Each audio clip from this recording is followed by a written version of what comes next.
স্ত্রীর সাথে খারাপ ব্যবহার করার কারণে কিয়ামতের ময়দানে আল্লাহ পাক হাজার হাজার স্বামীদেরকে আল্লাহ পাক জাহান্নামের মধ্যে ঢুকিয়ে দেবেন।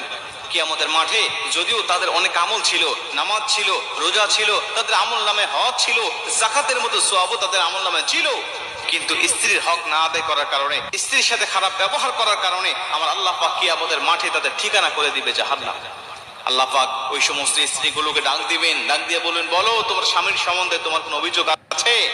স্ত্রী ডাক দিয়ে বলবে, ইয়া আল্লাহ, হ্যাঁ, আমার স্বামী আমার হকগুলো আদায় করে নাই, আমার স্বামী আমার হক আদায় করে নাই, সে আমার উপরে জুলুম করেছে, নির্যাতন করেছে, সে আমার হকগুলো আদায় করে নাই।